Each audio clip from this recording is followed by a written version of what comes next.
Lead Well, Live Whole, the podcast where leadership meets life. Your host, Michael Sirmon, is here to help you rise above the noise, lead with purpose, and live with clarity. Let's get to it. Welcome back to the Lead Well, Live Whole podcast, where we believe leadership is more than a position, it's a way of living. I'm your host, Michael Sirmon, and today we're diving into a topic every leader thinks they're good at, but few truly master. We're talking about the lost art of communication in the workplace. My guest is Dave Trzebiatowski. He brings a wealth of real-world insight into how communication shapes culture, performance, and relationships both at work and beyond. We'll explore why communication has become a dying skill, how leaders can bring it back, and what it looks like when clarity and connection fuel a team success. So whether you're listening on your commute, in your office, or over morning coffee, lean in. You won't want to miss this conversation. Dave T., welcome, my friend. How are you? Good to be with you, Michael. I'm doing great. Thank you. So, Dave, I know we've talked a little bit about having you on the show, and communication is something you're real passionate about. But when was it that you realized that communication was going to make or break the outcome, or make or break it? You know, I'll answer that question with, I think the first time I really realized how important communication was early on in high school. Right. And I always had good confidence. I was always curious about people. And when I was a freshman, sophomore, all through my high school time, I just had a plethora of different friends, whether they were jocks, whether they were the kids hanging out smoking cigarettes at noon, whether I would talk to custodians. I would play ping pong with the principal, who allowed me to continue to play ping pong and be late for class. I think did he win or you? Well, that's what I was beating him. That's why we had to stay later, because he wanted to he wanted to take the game at least. But I had a teacher tell me one time when I graduated from high school, he goes, you weren't the best student, but you were always a pleasure to have in class. No. Yeah, really nice compliment. So I think, even though I probably didn't even understand it then, I just enjoyed doing it so much and getting everybody else's perspective on things and, expand that world. I was always curious about that. And then what kind of led me into, let's say, more communication, or the sales function, if you want to call it, is, when I went to college, I went for finance. I wasn't necessarily a mathematical guy or an engineering type person, but I just wanted to make things happen and start it from the ground up. And I always found that to be exciting, and I still do. Yeah, I can see that. You and I, we spent a lot of hours talking over the years, and some things work related, but most of it not work related. And you had a very interesting life, right? You're not afraid of adventure, of challenges, of trying something new. Even though I don't think you ever learned to dive. I think you skipped out on your dive lessons. It's true. Yeah. But there's a lot of other things you have done. So when you think back into your plethora of experiences, I like that word, by the way. It's the first one that's used on here. What's one lesson you learned early in your career that's never left you, whether it's communication or not related? What's that one life-changing lesson you learned? Your guest, Larry Kerr, talked about it in regards to hard work and a great attitude. Those are very important things. I will say this.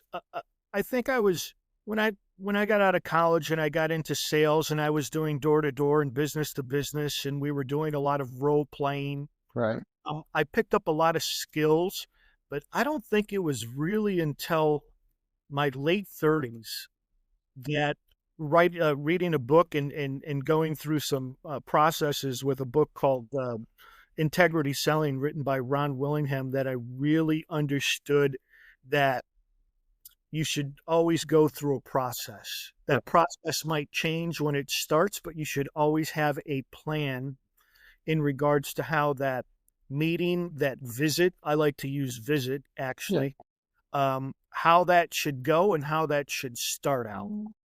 Um, and then move it on from there. So uh, I've worked with some really, really good salespeople, good professional people. And whenever you get engaged with somebody that is asking you questions Right. and are curious about you, um, it makes people feel good.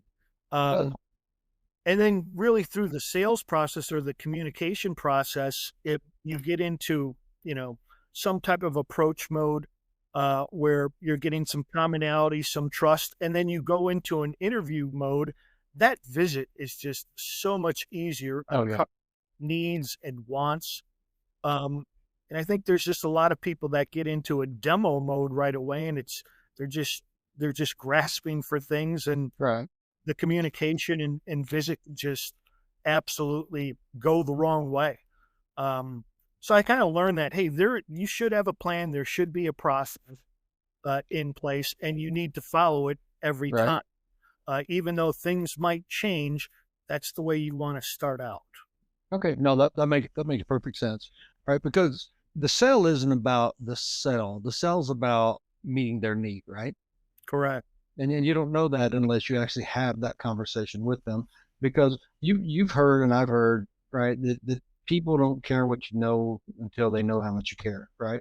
Exactly right. And I think it's that same approach, right? To be the best, my phone's going stupid on me.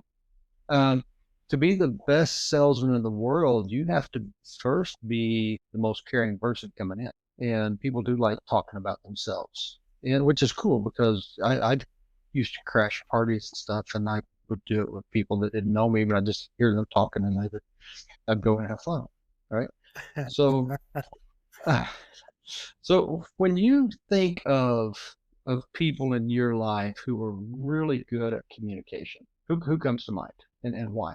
What makes them stand out?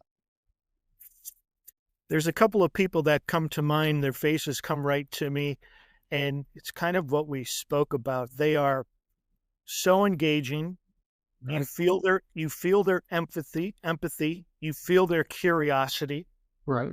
and maybe the most important is their mindfulness. They're in the moment with Right. you, and they're sharing that moment with you. That's fair. What was that Tom Hanks movie, the Mr. Rogers movie? There's a great scene in there where the Mr. Rogers character calls up a journalist. They're trying to set a date for a visit slash Right. meet. And Mr. Rogers says to the reporter, who's struggling in his life a little bit, and Mr. Rogers knows that, he goes, you know what, the most important thing I'm doing right now, Tim, if that's the gentleman's name. Right. And no, I'm not sure. He goes, I'm talking to you. It's the most important thing I'm doing Yep. in my life right now. And so those people that are mindful and staying in the moment and are curious about you, those people really strike me. And it's a reminder of how Right. everybody should communicate, whether it's at home or at the Right. work. Right. That's fair. Right. Being present, setting your phone down, right? That sort of thing. Not checking your emails or texts, because I don't know how many conversations I've been in with CEOs or different ones that in the middle of your sentence, they're going to pull their phone up and start talking. And the only message that sends is you're unimportant and you have nothing that of value for me unless there's something specific I want. And it made it hard to lean in and give them your absolutely best. So That it is, and it happens often, and I I've experienced it and continue to do so. And one of the important things that I've also learned, where if you talk about one of the watershed moments for me, is right. when you realize, people may not remember the conversations that they're in with you, but what they always remember is how they felt when Oh they yeah. with you. And Yeah. that's if you can master or understand that concept with all your interactions, your life's going to be a lot better and a lot more fun. Yeah. So I have the good fortune of being married to one of the greatest coaches in the world, right? And she is good at saying, "Stop, put your phone down, look at me, talk to me, right? Let me hear and see what you're saying." And she feels it and she knows it and she can draw that out of me because I can often get busy and we're all genius multitaskers, right? So I'll be trying to do all these different things at one time, but I'm really not paying full Right. attention to what they're said. And that's evident because she can say, "Well, did you hear what I said?" I can repeat back what she said, but I didn't hear what she said, right? And the hear is a thing. And I've got several books out. Two of my books are user manuals. One is how to understand your wife, and the other is how to understand your husband. And Right. they're kind of parody, humorous type books, but the concept and principles are still there, and it goes into that as well, right? Uh, for our entire marriage, Tammy and I have always said it's not what you said, it's how you said it. In fact, she threw that at me today. In this case, I was like, "But I didn't say anything." She said, "Well, it's how you didn't say it." Okay, so Yeah. the nuances of it are huge, right? They're at a whole different level, Mike. They are that. They are that. I'm sitting in the corner drooling, and she's a ninja walking around on a rooftop somewhere. So yeah. So all right. So you've worked at companies that are really known for being very precise and being high performing, right? So how did communication fit into that? Oof, well, that's a big one when you're talking about manufacturing and the processes. Right. Um, Not only communication with between people, but communication with uh, technology and the Oh process yeah. that's set up. But obviously, those things all need to be set up. For me, um, and who I am, I want you know when I'm talking to engineers and things of that nature, I always ask them, I'm like, treat me like a fifth grader. I want this simple and for me to understand the concepts. And if I want to get into a little bit more of a technical conversation, let me choose to do that Right. a little bit. And Yeah. I think that's part of the communication in manufacturing too, or anything is let's start at the foundation. Let's make this simple so we can all get on the same page and we can start from the same spot and then move from there. Yeah. When somebody doesn't quite, like I always ask, how long have you been in this business? What have you done before? I want to Right. understand them a little bit more to maybe get a sense of what they may understand or don't understand, Right. so you can begin that conversation and that dialogue. No, that makes sense. But then it also goes back to the caring, right? So the question lays the groundwork. You and I have talked before. One of my mentors was Scott Pryor, and his big thing was before you're in any business, you're in the people business, Yes. and even as a manager, even as a leader. So my approach to what you said, right? You say break it down like fifth grader, and I would always tell people break it down so a manager can understand it. Right. And that wasn't derogatory on managers. It's just we always feel that we're so rushed and pushed and running from this meeting, that meeting, and this email and this phone call that you have a very short attention span. And if you're not careful, you'll do like, most of us are prone to hear the first part of a sentence and then just fill in the last half of it, which isn't what was said at all. Right. Or it isn't the message that is trying to come through. And if we're forceful enough in our personalities, then people aren't comfortable saying, "Hey, stop. That's not what I said at all." I call bobblehead, right? They're just gonna bobblehead and go on, and you're not gonna get what you want out of it. And even if but yesterday, Tammy and I went to get our haircut, and we're sitting side by side, and the young girl that was taking care of Tammy's hair, she asked Tammy if she wanted, Tammy told her, and the manager was cutting my hair.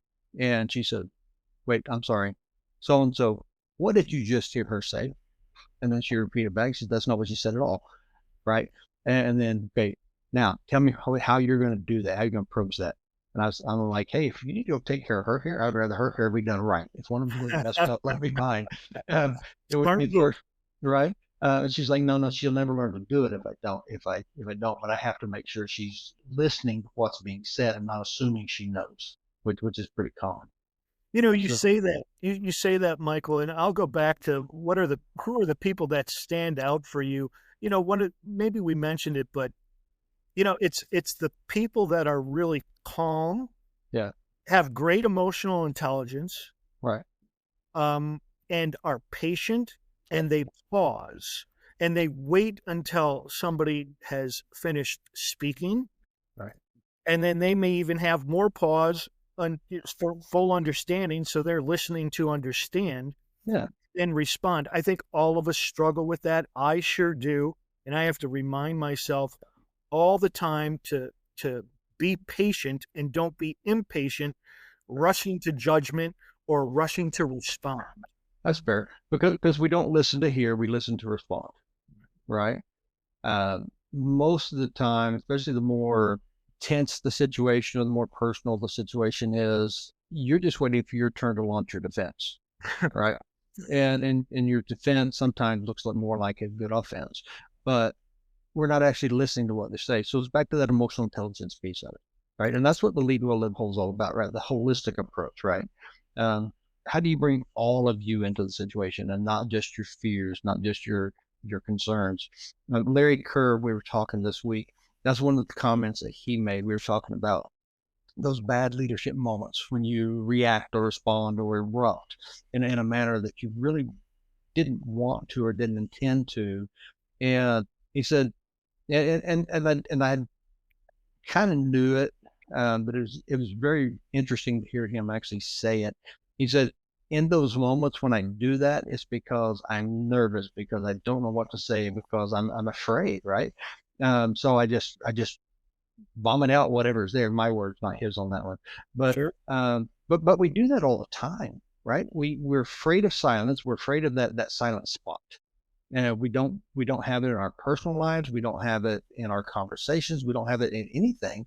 So we want to rush in and fill that up, right? Because used to you would respect someone who took the time and paused and dug deep into that well, right? To pull up that wisdom. But but now, because we're such a push button society, people take that as though, well, you're slow. That's not necessarily true, right? You're I, contemplative. I couldn't agree more. And this is not one of my this is not one of my great skills, but what you said is very poignant. And I would say silence is extremely powerful, more powerful than I understand. Right. I think it gives both sides who might be in maybe a combative situation, or maybe it's confusing for both, a little bit for a reset. Right. Mm.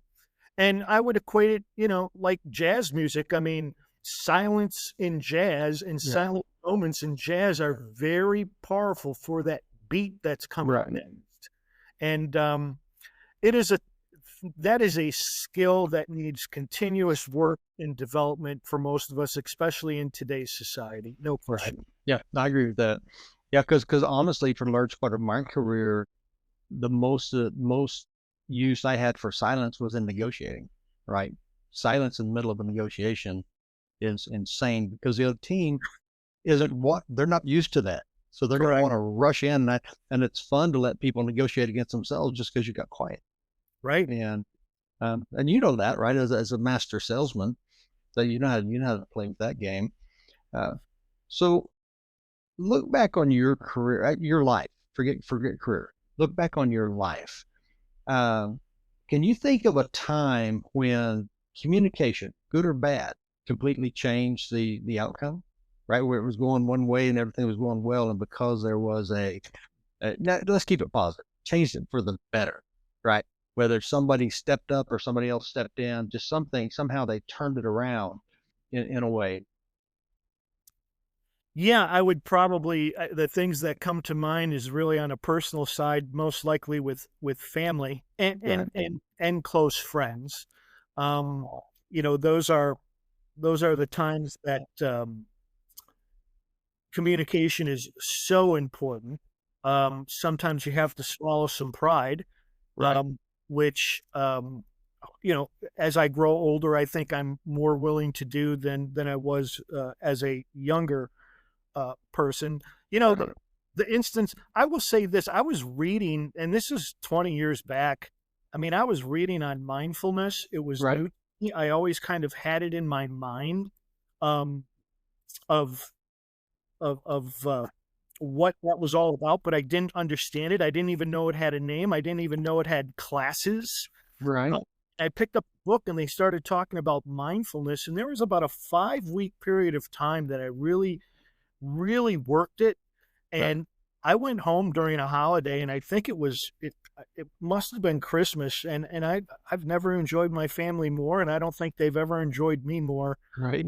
when I was in that zone. Don't ask me why I didn't continue. I couldn't hold on to but there was a 5-week period of great clarity that I felt, and that I practiced it, and it was one of the most enjoyable times of my life. And I was very productive, not only Right. with personal matters, but obviously with work matters too. Right. It's the mindfulness and being present, which is very difficult to do, Right. and it takes a lot of practice. Is really a foundational piece for everyone to be able to communicate at a high level. I agree. So you said don't ask you, but I have to ask you. What's stopping you from developing that discipline? Because it's a discipline, right? So It is what's stopping you from pursuing that discipline now? laziness. Yeah. This, Not to, it's just the way it is, yeah. Yeah. Uh, I'd have a lot better figure if I wasn't so lazy. maybe right. Maybe complacency is the more appropriate. Not maybe more appropriate, but what we can talk about, complacency Yeah. is one of them. Things start to become a little bit easier. We've all been in a job for quite some time, Yeah. or relationships as you grow older. Maybe you take that for granted Yeah. a little bit. So complacency is the devil, really. What do they say? Change doesn't happen in your comfort. Correct. Well, you talk about that quite often. I hear Yeah. that from you all the time. You have to be challenged, and I'm in a spot in my life where I'm really not challenged that much, Right. and I need to motivate and challenge myself for that. But mindfulness takes work, and that discipline. You're exactly right. It's there for everybody. It's there for me. Right. Just need to practice it. Some days are better than others, but it needs to be more consistent. No question about it. Well, who was it? I forget who said it, but greatness isn't that big event that you do. It's those small, consistent things you do every day, right? Right. And so I think that's what you're talking about here. It's developing that habit, developing that practice, silencing yourself, silencing that chaos inside your head, because we are so driven by all this outside pressure and forces and all of that, which do nothing but feed that pressure inside of us. Right. And we assume we know something and we make plans off of that assumption. Or we were talking earlier about communication with my wife, right? Women in general, right? We are playing 2D chess and they're playing like 12D chess. Yes. And it's not necessarily what you said, but how you said it, what you really meant by what you said it, which sometimes be determined by the color socks you wear. Who knows, right? Right. And I don't do that to denigrate the women by any means whatsoever. I admire their ability to really communicate in a way that you and I at our best. Yes. Right? I agree with you. There's senses there that are in tuned, body language, when you say it, all of it. And when you think back of it, even if you don't understand it, I've been in that situation, you think, and I'm like, they were right. Yep. She was Yep. right.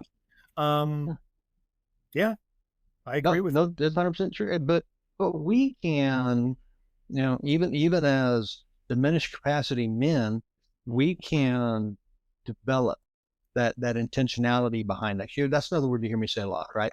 The intentionality behind the communication piece of it. And so I don't just hear what you're saying, but I hear what you mean by what you're saying. right. And so the Tulsa tornado and we would travel around, right? Jerry Spire and we would travel from plant to plant. And there was times we would go in and he would make a comment about something and something that needed to be done. And then we would leave and we'd come back, a month or 3 months later. And he would ask about whatever that was. And they would say, well, we did this with it. And he said, why'd you do that? And I would say, it's because you told him that's what you wanted. He said, that's not what I meant. Right. So that really got me thinking about being very intentional in what I was saying and how I was saying it. And I've told you this story before. When I was mayor of a small town and we were having our 100th anniversary and everybody's lining up for the parade and there was a group of kids that needed to be escorted down to it. And I'm headed that way. So I said, come with me.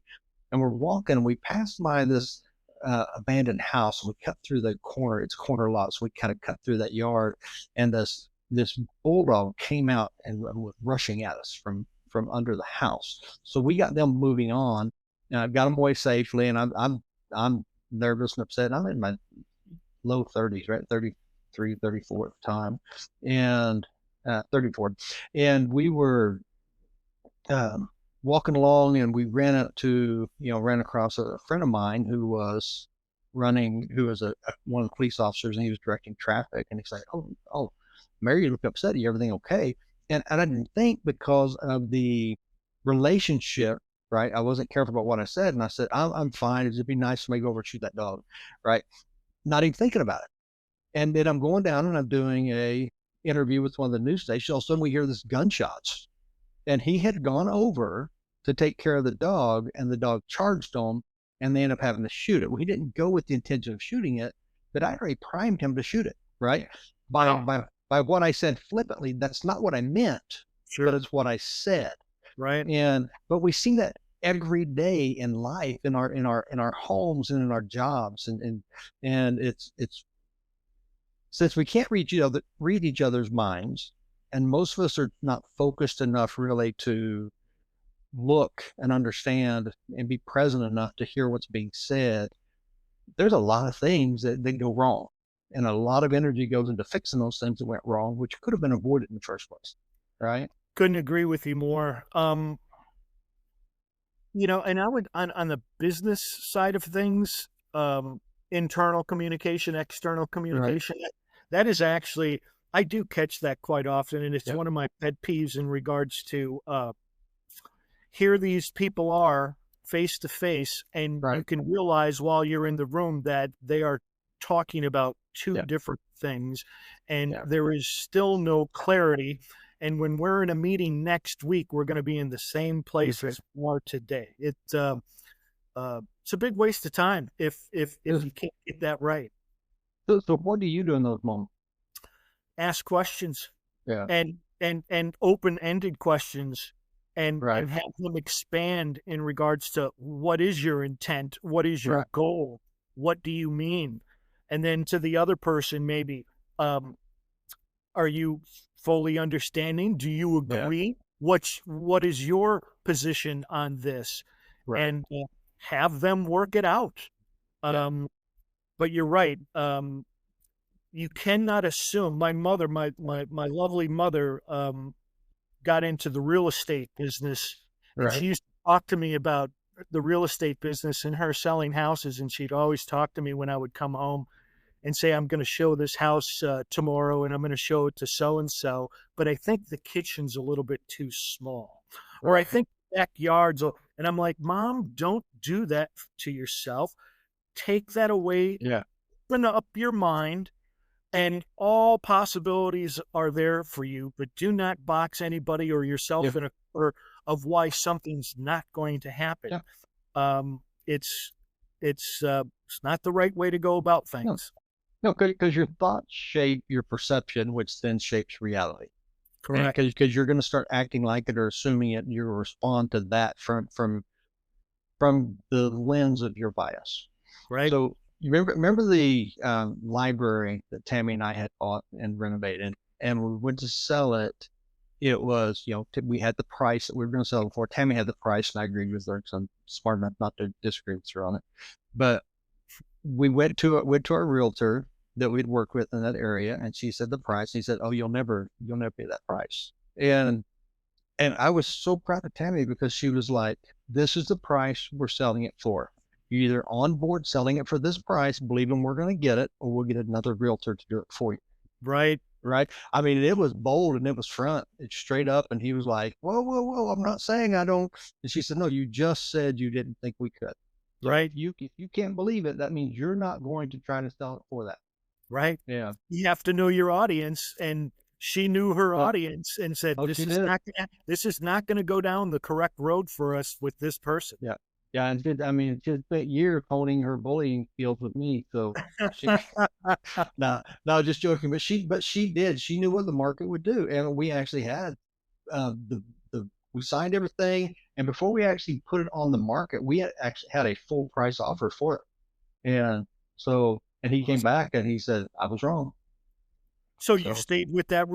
You oh yeah. No. Once she got him an agreement, he's a really good guy. We bought Yeah. different things from him, but just getting him into that same mindset. But then it made me sit back and think about our, we've been married 38 years now, and looking back through our marriage and thinking, okay, how many times has she done that to me? Right? maybe a little more subtly, but it worked out. You married up, Michael. I did, right? What did Kerr say? Kerr said that we outkicked our punt coverage, right? That's We did. your punt coverage. You outkicked your punt coverage. Definitely outkicked. And I've said that from day one. And my hope is that someday she doesn't wake up and realize that she could have done a whole lot better. Right. So fortunately, she's committed enough time to it right now. And she doesn't like wasting anything. So she won't want to waste all those years. Well, I can tell you, she's not wasting any of her years spending time with her husband, Michael Sirmon. I can guarantee you that. Oh, we were having fun. We enjoyed life together. So we actually started another podcast, and it's called Every Mile with You, and it's based on our 38 years of marriage, right? Our travels and our things that we experience, and we're about to take off and drive cross country. We're going to drive up to from here over to through Wyoming and Oregon and down to California and back, and so we're gonna capture all that as we go. So it'll probably start off really fun and exciting by the time we get Kansas, and then somewhere probably around Idaho, it might be less fun and uplifting. And then, and then towards the end, she'll be in the back seat of the car and I'll be in the front when I'm talking. No, I know you're joking. I know you're joking, but don't put yourself in a box. We just I know. No assumptions here. No. She and I, we have driven millions of miles, and she's my favorite travel partner, and I'm her favorite travel partner. And we still, even after this much time being together, we still learn something new from each other every time we travel. How exciting is that? And it really is fun, right? Because people are not that single layer that you see, right? There's multiple layers there, and there's things that drive them and things that push them. And when you take the time and get rid of all the distractions to understand that, it makes sense. Yeah. So when we first started talking about the podcast, you coming on, and I asked you, well, what do you really want to talk about? And you said, really, the lost art of communication. So, and it got me wondering from your experience, what do you think caused us to lose that? Right? How did it become a misused tool instead of a true art form? I think technology has things to do with it. It's much easier to send a text, to send an email, than to have a conversation. All of us, it's much easier to do those things than to pick up the phone and actually have a conversation. And we're all guilty of those things. And I think the workplace has gotten a lot better, and I know that you even talked about it with Larry Kerr a little bit, putting people in a position to have value and ownership, what they do is just so important. Yeah. Instead of a micromanagement or an industrial revolution type setting that just makes Right. all of us.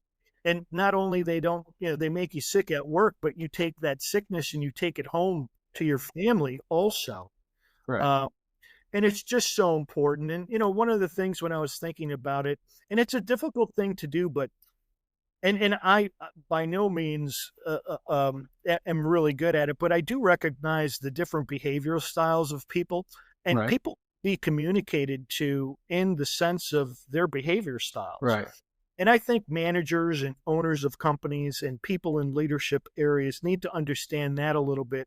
Right. And it's not a cutter world out there. And to make sure that somebody does feel they're important and enjoys the time that they're with you, you have to learn how to communicate on how they would like to communicate. Right. Some people are very interested in relationships. Some people just want the facts and let's Right. move. Some people are plotters to where is all they want to do is appease their boss, Right. might need a lot of information and make sure that they feel comfortable. So there's all different types of stuff out there, and I think leaders really need to recognize that in regards to their engagement with their employees. Right. No, I agree with that.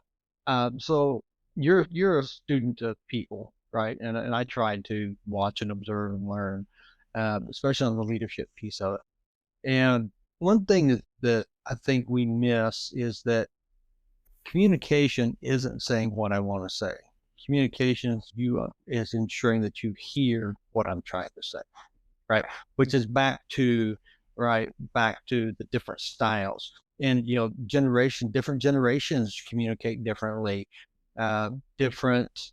You go into the classic personality styles themselves, right? The Myers Briggs and that kind of thing. I worked at a company that I wish I could remember the name of the test, but you actually got a color code. This was your primary color. This was your secondary color. Sure. And everybody had their color on the outside of their office. So when you walked up, you knew whether I needed to bring a full report or whether it's just a highlight. And because Tammy is a communicator, right? She's an incredible writer, great communicator, good artist, and she talks the way she writes. And so you get immersed in the story and into the question or into whatever it is that she's presenting. But if you're not careful, if you don't invest the time in that, then you want to try to push through it. Well, you're not going to push her through it because it's outside of her comfort zone, especially once she started into it. Same as with me, right? If you want me to give all of the detail and everything behind how I felt and all that while I was doing it, you're not going to get that because I don't even understand it enough in myself to be able to communicate it. But you see that at work, right? And you'll see somebody, and what she would catch me doing is that somebody's on the phone, and I just want the bullet point and go. And I would tell my team, I said, just give me the bullet points because I'm immersed enough in the details that I understand. Just give me the bullet points. So if they don't get there, I'm on the phone and my hand is going around in circles, like speed it up here. You're a doer. Right. And Tammy's like, oh, I see how you do me now. It's like, no, I'm too afraid to do that to you. Right. And I'm not. I'm really interested in what she's saying because how she says it, I've learned so much about her and about her family and different things in the process. But I know that about myself, so I have to force myself to slow down. Right. It's like when I write, you can't read what I write most of the time. Right. When I'm writing, so I have to flip my pen the other way so it slows me down as I'm writing, so you'll understand. Or sometimes you can understand just as easy in my left hand as you can my right, because it slows me down enough to do it. Right. Well, if I take that into the conversation, then I can quickly lose what you're trying to say because I'm already jumping to the end instead of following the process, which is what you brought up earlier, right? And that was the point that Larry was talking about, right? There's 2 or 3 things that you're going to do every day, and you're going to make sure you do them right. Communication, I think, is the same one. No So, question. And there's no shortcuts. And every time you engage, you have to start over again from the beginning. There's no yeah, short. I think there's probably a lot of companies, and been working for small companies here over the last, 30 years myself. right. But I think there's a lot of effort in the area, but it's a slow train Yeah, because it takes a lot of work, and it's very difficult. yeah. When you change communication in an office, you're changing culture, and You are. that's a long haul, and it takes a lot of effort. And when people change in and out, you got to Yeah, start all over again. It's a difficult, difficult thing to do. But the people that really care about it right, uh, and work at it every day, right, much as they possibly can, there's some success there. right. Uh, but it's going to go back to the leader, right? The leader's going to set the vision. All my life, I've heard, as goes the head, so goes the body. No And question. so if the leader cares about it, everybody's going to care about it. If the leader thinks they're too busy to do it, yeah, I've been in companies where we've had, had great safety rules and stuff in place.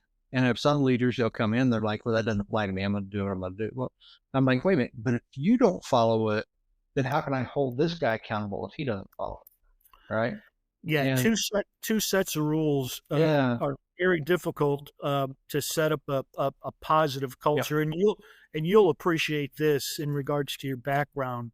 Um, you know, it's kind of losing. Let's hold on for a second. Pause. What was I going to say, Michael? Um, I don't two, know, but I'll appreciate it because of my background. uh, man. Oh, We got- that's what I was going to say. Culture, and when the head is not with the body, Right. you're living in conflict. Yeah. Living in conflict is no fun. No. When and if the leader is in conflict with how the company should work, where Right. there's no 2 sets of rules, or they're not in line with how you think it should move forward, Right. or it's dysfunctional, now you're living in conflict, and that's tough work life right there. It's Oh, tough personal life, but living in conflict in the work area is not much fun. right. Because then you're trying to manage the fallout versus manage toward the goal. Right. And And I would and to that I would also say the level of caring right. can start to decrease Yeah. very, very quickly. And Yeah. now you're in a no-win situation. Yeah. My thing is I always say people are either going to lean in or lean away from the vision. Right. And sadly, there's a lot of companies with no vision, right? One company I was with, and we were talking, and I was up to the executive level, but I was talking to the private equity that owned us, and and it was kind of a Jekyll and Hyde type thing. And so I was talking to one of the partners, and I told him, I said, the problem is there's no vision for what you want from us, what you want us to be. And they said, well, I do. I want you to be profitable. I said, profitable is not a vision, right? That's an outcome of, right? That's part of it. But the vision is who we are going to be. Who do we take pride in being, and how do we know we're going to serve our customers, and how we're going to approach that?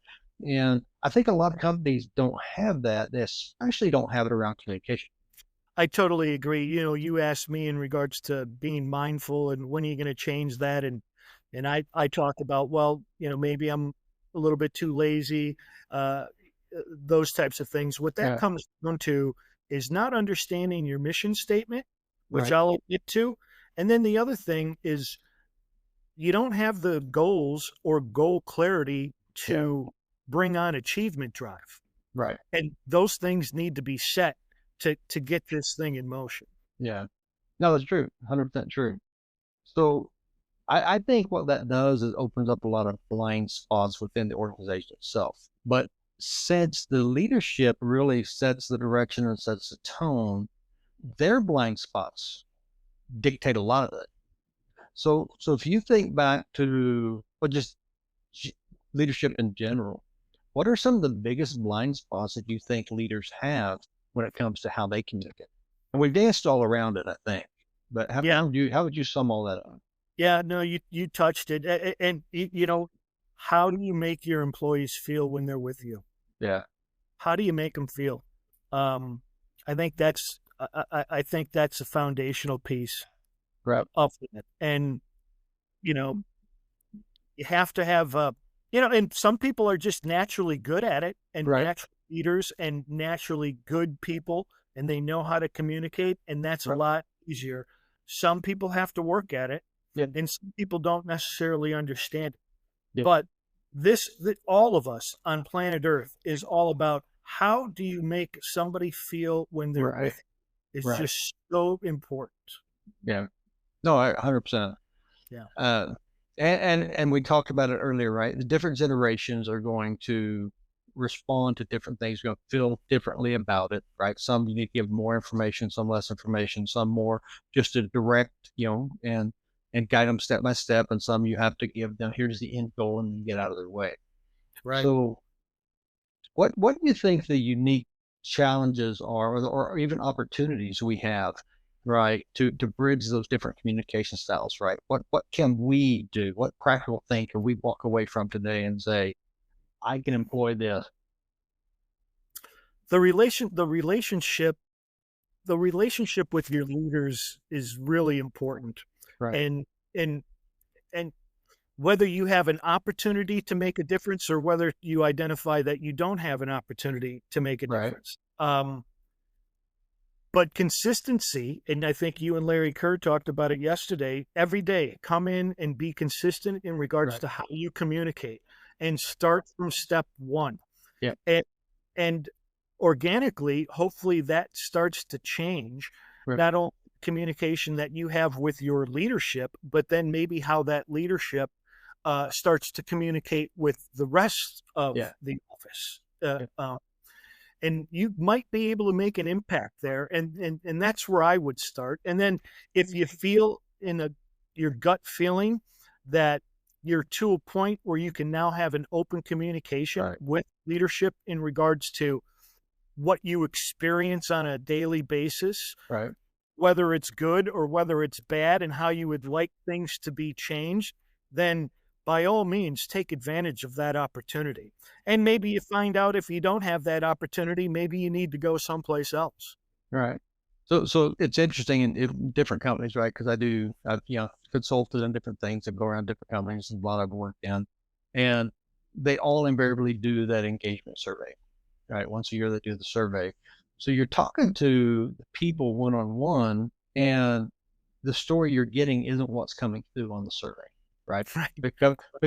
Because they don't feel or don't believe they can honestly uh, respond to this anonymous survey, right? And say this is the truth about what I'm experiencing, what I'm dealing with. And I've seen some incredibly toxic cultures, come back and score as though they're a world class organization. And I would tell them you can't be a world class organization if you're still running a 35% turnover, right? People aren't leaving because it's too great of a place to work. Right. There's something broke. No, you're right. And it's very difficult for a lot of reasons, whether it's, what can be said, what can't be Yeah. said, legal situations, Right. human resource situations, all of those relationships in Yeah. regards to how they move forward with your boss Yeah. or coworkers. Yep. Very, very difficult to do. In a family situation, it's a lot more open-ended and you know Right. each other a lot more and you can really just talk from the heart, Right. and it might be a little bit easier that way. But you're right, workplace wise, it's a very difficult situation to be All in. right. No, it is. But in the manufacturing environment, a lot of especially you're in some very dangerous situations, right? And communication becomes a vital tool in making sure people get home safe, right, and alive. So How do you see that being an element in the management and the individuals that you work around when they approach the workplace? Are they aware of the safety aspect of it, or is it just the safety is just assumed? My experience, I think that I've had is management or leadership takes that very seriously. I Yeah, mean, you're talking about people that could be missing fingers, hands, arms, or their yeah, life, in a lot of ways. Um, and I've always felt pretty good in regards to how our leadership have handled that, and it's not just uh, talking notes. right. In regards, you just can't afford to do that. And it really goes back to what we're talking about. That better be a priority. You better be Right. very mindful of safety, because the way you talk about it, um, because that's an indication of how much you actually care about them. Mm. That's the one indication. And if they know that if your employees know that you have their safety as your number one priority, there's the foundation you can start with to Yeah. really start solving other problems. No, that makes sense. So, Vicente Renal with, I'm probably pronouncing it wrong, with Ingersoll Rand, one of the most impressive things I've seen him do was we were on a plant tour and the facility had a no cell phone policy, right? You had to go to a parking spot or parking lot or something to use a phone. And we're going along and one of the board calls and he whips his phone out Oh and no. no, he whipped it out and somebody said, "Sir, we're phone free." And he told the board member, he said, "I'll call you back," and hung it up until he got to where he could legally make the phone call. I mean, I thought that was impressive because it'd been easy. It was a safe situation, safe environment. It'd been easy for him to say, you know what, you don't know who I am. I'm going to take this call. But he didn't do it. He honored the rules because if we believe in safety, we have to follow what we communicate, right? Um, And there aren't two sets of rules like we no, talked no, about before. Everybody should be living under the same rules in regards to how yeah, they're set. Would have been more impressive, Mike, is if he wouldn't have opened up the flip phone. yeah. Well, not every plant had that rule though, right? And but it made me stop and think about the safety orientation. Then did we communicate effectively that there were signs on the wall when you came in, but we talked about the steel shoes, the steel-toed shoes. We talked about the safety glasses. We talked about all this stuff, but no one said in that communication that hey, we are cell phone free or cellular free, so you have to step into a parking lot to use the phone. So that made us then change what we were communicating to, so we would be more intentional about it and communicating what we really expected. But Right. he took it with grace and took it in stride, and I really appreciated it about him. Um, but a lot of the leaders that I've worked with and around and some for thought that they were amazing communicators when the reality is they were not, right? Just as like there's times that I thought I was really communicating what I wanted and I wasn't. And I think there's probably some clear signals in the environment that it's not as you're not as effective as you think you are. um, would but what would those signals be, right? What is as a leader on this call that's listening to us talk that says, I am the best communicator in the world. What signals could they see in their environment that says you're not, even if your team's afraid to tell you that? It's a great question. And, the first thing is everything we're talking about takes work. Right. It is a talent and it is a lifelong endeavor to get better or even stay where you're at. And you can digress on Yeah. a daily basis as we talked about. Right. Um, eye contact, body language, um, all of that. Right. When you have a conversation and both of you are mindful and in the moment of a Yeah. conversation back and forth, and you and I get into that and have had those Right. experiences, it's so enthusiastic and it's so fun. And Yeah. you just want to spend more time with each other. And what have I known you now for 15 years? And Right. there's periods of time we'll go in and and we'll talk and text and things of that nature on a consistent basis for about 60 days. And then maybe there's 6 months that go by where we won't. But we'll put conversation up for right? That's very true. Just like good friends, Yeah. just like good Yeah. friends, no question about it. But you'll feel a comfort level, and just the realization of, getting commitments of understanding that Yeah. we're both on the same page, whether you agree or don't agree, asking for commitments or confirming somehow that both of you understand each other Right. is an important part about it also. Right. Yeah. Yeah. I mean, to me, you start seeing a lot of unmet expectations, right? Right. Because you didn't, like you just said, because I didn't really understand what you were asking for. So I gave you what I thought you were wanting, which isn't really what you wanted. Right. Yeah. Which creates confusion, which creates distrust, which creates anger, right? You start seeing the team jockeying amongst themselves to see who can have the seat closest to you, type thing. And which I think is real, and it takes the energy away from the mission and puts it on trying to keep everything settled enough so we don't get fired today, right? High turnover rate, especially among that leader's team. If their direct reports are constantly jumping ship or trying to get out from under them for whatever reason, it's a clear indicator or a good indicator that one, you've either trained them so well that they're hungry for that next opportunity, which is doubtful, or that they're looking for something that they can feel successful in. This is back to what we talked about earlier, back to that feel. And Yep.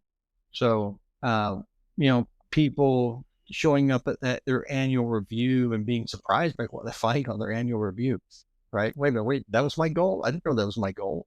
Right. And, and you and I both know that the review really is a communication tool, and it's just part of your communications from the entire year. And people think they communicated well, and they show up and it's like, wait a minute, well, I've had a 98% quality rating, expectation. And, the whole time on my boards out here, you've said I've had a 93% is what my goal was. So that kind of disconnect, I think, says that we're not as clear or concise as we. And you're talking, and I had this thought today, actually, a little bit. I think sometimes it's very difficult to do in a workplace when maybe your manager or your boss, and you're going through that process of evaluation. Sometimes the difficult of communication really is they don't want to open up their own warts while they're speaking to you. Vulnerability.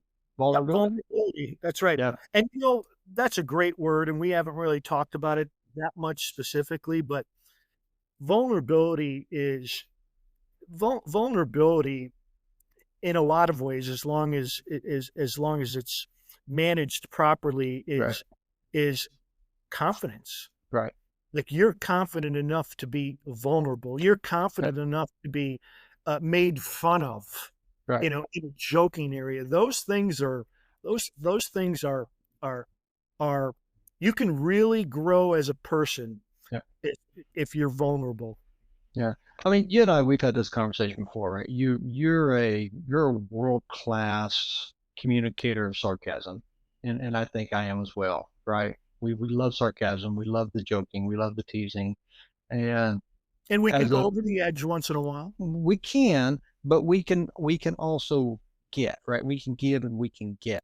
Correct. And I tell people all the time, if you're in an environment that, say if you're working for someone who has the right to pick on you and tease you and mock you and make fun of you, even in fun, but you don't have the right to return it, then that's an imbalanced relationship, right? Because that's quickly abused and becomes abuse. Right. And you have to be careful because people don't. The President of the United States walked up to you, Dave, and started making fun of you for whatever reason because he knew you well enough. There's no way you'd be comfortable making fun of him back, right? Not publicly. Correct. Right, because of the position would stop us from doing that, and not the Secret Service people with tasers all around it, right? That wouldn't stop us. but the but did that position. And I think in the workplace, it's the same way, right? The CEO can come up and say something, or the director or one of the managers come up and do something. And because we're not confident in who we are, which I love that word, because we're not confident in who we are, we don't hold ourselves to in that worth that we have and just respond back, right? And we allow ourselves to get in this imbalanced relationship. And because we're not equally yoked, then it quickly becomes a burden and becomes chaotic.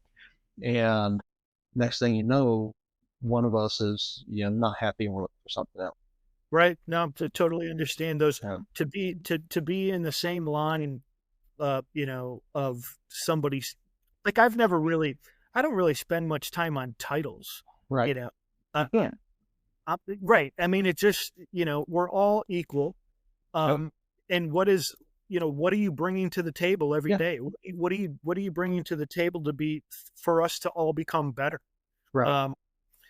But those lines are skewed, and Yeah. there's a lot of ambiguity for that. It's a Right. very difficult thing to understand, no question. But there is, but I think that's where it's up to the leader to ensure that they're establishing an environment and a culture that allows that vulnerability, right? And it's not, and that openness and that trust and all that. And vulnerability is not, and I said this many times and I'll say it again, it is not sitting in a conference room and telling all your deep and dirty secrets. That is not vulnerability, right? Right. 'Cause I've been there. And so they, come in and say something that nobody else knows and they think, okay, there I was vulnerable. That is not. Vulnerability is when, when they're struggling, they know they can come to you and you're going to listen, and there's times you're manager and there's times you're coworker, right? And when you're gonna support them and help them find their way through, and then at the same time you can go to them, right? So Larry Kerr, what I really like about Larry, and I know I talk about him on every episode, Scott Pryor, same way, a lot of the Eagles, right? Even Jerry Spires to a degree.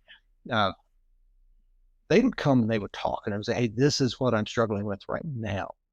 Right. And then you could be part of that solution, finding that solution for them.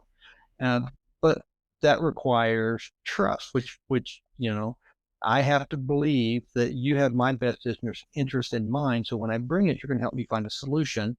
You're not going to undermine me. You're not going to mock me. You're not going to, and whatever I say is going to stay right there with us unless it has to go somewhere else. And then that works both ways, or actually works across the spectrum. And peer to peer running a machine or sweeping the floor, or from the janitor to the CEO, right? You have to have that ability to connect. And it's when we start thinking that I'm here, you're here, so I really can't talk to you, or the one I hate is, well, you really got nothing to offer if you don't have a degree, right? So I'm not going to listen to you, even though you have 40 years of doing this job very successfully, right? But I'm going to ignore it because of that. And I've been in some environments where, because your degree is not from this university, right? And Yeah. what one company I was at actually said you will only promote. There was a policy, you only promote to this level unless your degree is from X university, and then you can promote on up. Yeah. So That it's fascinating. It is very confusing and fascinating at the same time. You know what I've said over the years, Michael. And I might have actually came up with this. I don't know, but I actually said, you know what, when you're wait, you want to trademark it before you? no, Okay. no, probably because I'm probably wrong. I'm Okay. probably, but I always have said, when you're in college, you're at work. Yeah. When you're at work, now you're a student. Yes. Oh, for sure. 100%. Yeah. I've never heard that before, but I've heard the concept and I love it. Yeah. Yeah. Cause really you're just in school when you're in school. I have empathy for any individual that made a comment like you had mentioned, that you didn't get the degree at the correct university, Yeah. or you don't have a college degree, Right. so I'm at a different level than you. I really have empathy for those people that think that way. They're in probably more trouble and living in conflict than we can even imagine. Oh, I agree. Now, don't get me wrong. Degrees open doors, relationships open doors. But once you're there, it's up to you to be successful. Right then, it's what you bring to the table. It's what you packed in your lunchbox when you show up. That's correct. I love Jerry Spires. He'd always say, you could fool anybody for a year. So no matter what opened that door for you, for a year, you can fool everybody. But within that year, your true ethic, your true character is gonna show. Right. So I know we're starting to burn time here, but I did want to ask you, right? Because again, communication is a passion of yours, passion of mine. Uh, but if you could give the leaders around you, the leaders that are listening, right? What are two, three, four simple practices that they can use that would help restore communications on their teams, in their families? I would say that, first of all, this is not a cookie cutter world that we live Right. in. Even though you want to stay consistent, it's not cookie cutter. Yeah. And you should be very curious in regards to the people that you manage and who they are. Maybe Right. to a certain degree, their personal side of things, possibly, Right. depending on that relationship. But you should be very curious in regards to who you're leading and who that person is. And most of all, always lead with integrity and empathy. Right. And when you have those foundational tools, then I think that breeds open-ended communication and allow that person to expose themselves to you. Yeah. So then you can figure out the best way to move forward, and for success for both of you Right. and your company. That's fair. I like that. Uh, I've always thought it would be fun, and I've done this a few times, but not as much as I wish I would have now. Looking back, you're always smarter looking back than you're looking forward. But the important meetings, no computers, no cell phones, right? Because that way everybody is part of it. Everybody is engaged. And I've been in some meetings that were pretty high level meetings that where you couldn't have a cell phone, but everybody still had their computer and they were Right. still aware doing all their stuff on their computer. Right. And they weren't really involved and engaged in what they're doing. So it's kind of back to what I was talking about earlier. When as a leader, when I'm walking the floor, when I'm meeting with somebody, whether it's at work or at home, right? Set my phone aside, put it in another room, turn it off, right? It's going nuts, right? Just sitting right here with all the buzzing and stuff. And I work for myself, so I'm the only boss who'd be sending myself things other than my wife. But it would be so easy just to reach over and grab that and flip into it and figure out, hey, what's this really, what's this about? Which says again, you're not important, but also mean I have to. Well, a study said that that a driver who's on their phone, driver who's doing whatever they're doing on their phone in the car, has the same cognitive awareness as somebody who's inebriated. Hmm. And so we would let we wouldn't want to work for somebody who is drunk and take our direction from them, but yet we are because they're only partially there, right? And I forget how many minutes it was from the time that you disengage to answer a phone to get back it takes to get re-engaged in that fully engaged in that conversation. I mean, it's 3-5 minutes, something like that.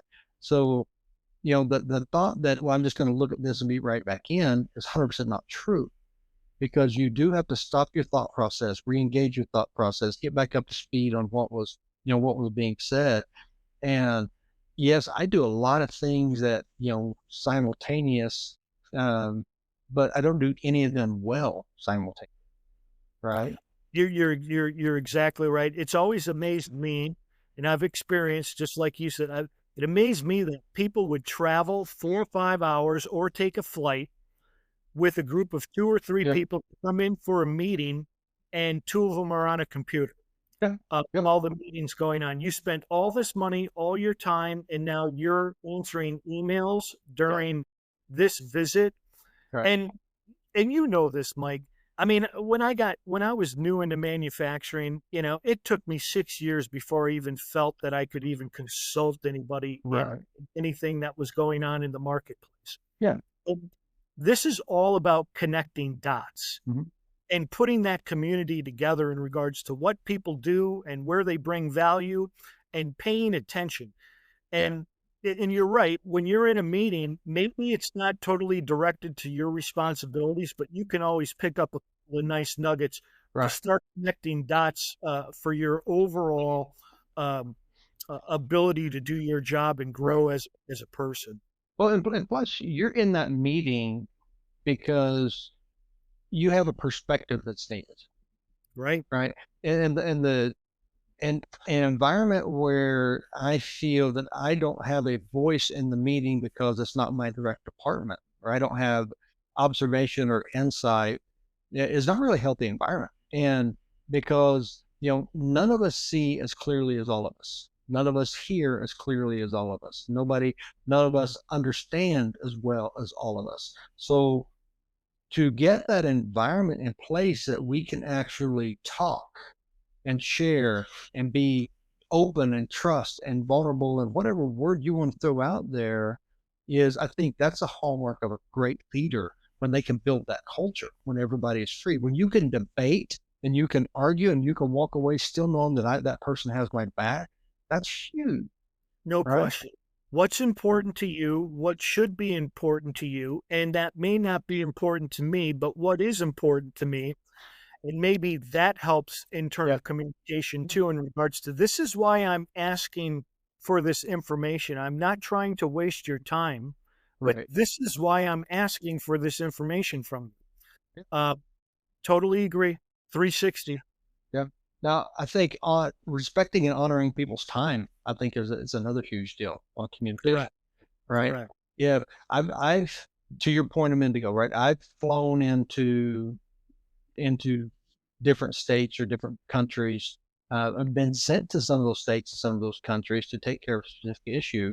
But yet, the whole time I'm there, the person that sent me, or the person that knew I was there on this particular mission, wanted me on phone calls or Zoom meetings or something, right? The entire time I was there. So I would be on 8-hour flight or 8 hours travel to get there. And I did nothing but sit on meetings regarding some other facility. And then I would leave and then have to deal with the stuff I should have dealt with while I was there. Right. Right. And that's because we all say it. I don't own my calendar. I don't own my agenda. But part of communication is owning your calendar, is owning your agenda. So Jerry, I remember it, it, I loved working for Jerry, right? One, because he did have a rule that if you make a commitment to be on a call or to do something, that you honor that commitment, right? And I was in my office one time and I had just like a couple minutes before this meeting started, and he saw something on the floor he didn't like. He came up in my office and he shut the door and he said, "Let the butt chew and commence." Of course, Jerry, I'm changing the words a little bit. And I looked at him and I said, "You have 2 minutes," or whatever it was. I said, "Because I have a call and that guy I work for is very insistent. If you've made an agreement, you're on that call." Right. And he stopped and looked at me and said, "When you're done, come see me." Right? Because he did respect your time. He did respect your commitment. And I understand that if it was something that was super urgent, he would have said, "Yeah, but we need to talk about this right now." And that's always it's always their right. But not everything is always that urgent. Right. Right? You Not always- every meeting, not every conference call you're in has value. Not every conference call should have happened. Matter of fact, 99% of them probably never should have happened. And so somebody somewhere says, "I don't have a job and I need to fill up my hours." that's And correct. yeah, Yeah. um, so anyway, so to me those are huge ones. And I'm well into your time at this point, and I do appreciate the time that you've given me. But I do want to ask a couple more things. How do we balance the need for speed and efficiency with the need for depth and clarity in our communication, right? Because they're both important at different times or at the same time,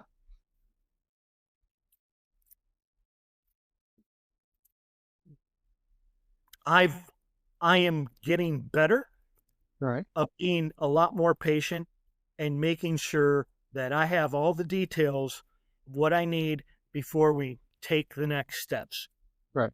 With our society and who we are as a people and how our culture, it's, short attention spans. Everybody wants to get things off their desk and move on to the next. Right. That is important, but you want to be able to be patient enough to where that's not going to come back and bite you when you move too fast. So slow down. I think having the correct information and slowing down is more important than just speed. If you know that this is going to close it out, or this is going to take communication to the next level where we need to go to continue the conversation, make sure you have your ducks in a row and don't worry about speed so much. You might perceive in your head that this is important to get done today. And and that's another thing about communication. You talked about time.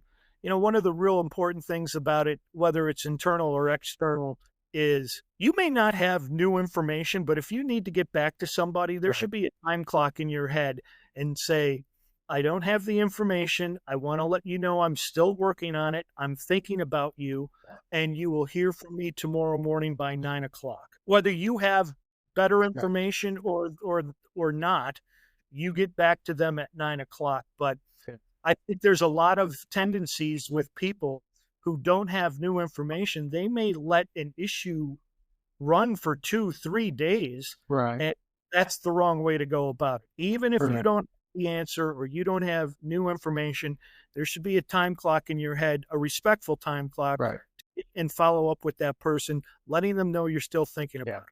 Yeah, I've drift that to teams over the years, because even if you're not communicating, their imagination is. Correct. And what they're going to imagine is far worse than anything you can say. What they're imagining is they don't care. Yeah, absolutely. And if you don't care, then you're going to drop the ball, and this is going to cost me X in the end. So that was my thing, is always circle back around. If you get an email that asks you a question, if you don't know and you're going to go find the answer, let them know I don't know. But we don't want to say I don't know. Right. That's what I was going to tell you earlier when you talked about, when you're asked a question and you respond and you go with clarity. If you don't know, it's okay to say I don't know, but it requires trust, right? And it requires a commitment on your part to go find out. But a lot of us, we may not know, so we'll make it up and we'll throw it out there. Then we spend more time trying to justify what we came up with instead of just being honest up front, saying, hey, look, I don't know right now, but I'll go find out and I'll get back to you. Yeah. You don't want to make things up, because it might not come back and bite you all the time, but at some point it will. To add on to that, and I've learned this over the last maybe 6 to 10 years, I actually enjoy saying no. Yep. Because that builds trust. Yep. Yeah. So I've got a book called The Reset Button, and in it, one of the principles that I make is, saying no opens the door to saying yes. No question. Right. Because if you say no to the wrong thing, you can say yes to the right things. And sometimes no is a chance for you to step back and take a breath and recalibrate and approach it from a different angle, right? Or approach what they really need. And we want to be the Swiss Army knife, right? We want to be the answer to everybody's solution and everybody's problem, but that's not necessarily any of our jobs, right? There's no corporate MacGyver out there, right? We have a role we're supposed to handle, and it's seasonal, right? For this season, this is what I'm carrying. Well, the next season, I have a different load I'm carrying, so I have to give that to somebody else. But we tend to think that once you get it, you just stack on, and you never actually give anything up. And, we're not good at, when somebody throws something new on us, saying, okay, well, this is what else I have, which is the higher priority. We're like, we bobblehead it and say, yes, sir. And then we jump on, or yes, ma'am. And then we go and we try to do it all. And we end up, not meeting anybody's expectations. And we walk away feeling like a failure, when the reality is we're not, other than we failed at saying, I can only handle 3, I can't handle 5. Right. So no, you're right. Totally agree with that, and very well put, Michael. And it reminds me, and I've managed people before, I haven't for quite some time. But you take a salesperson, and if they're in that gray area and they think they're an agent for the customer, they're in no man's land and they're not going to help anybody out.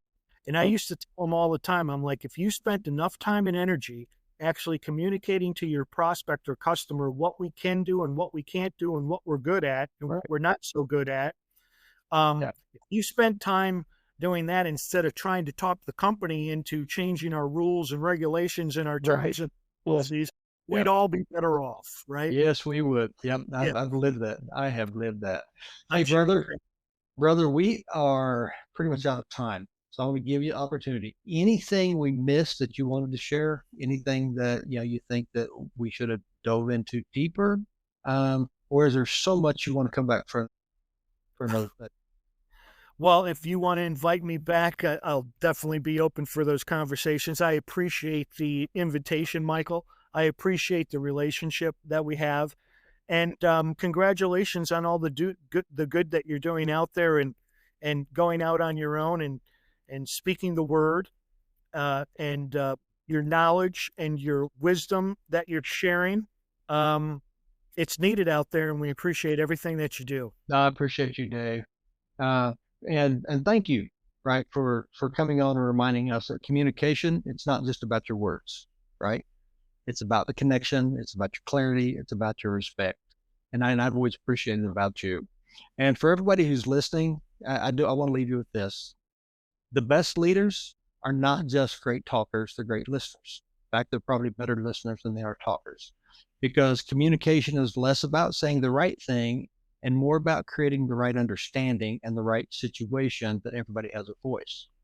So if today's conversation sparks something in you, share this episode with a colleague, share with a friend, or share with your own teams, right? And if you haven't already, make sure that you like and subscribe to the Lead Well, Live Whole podcast.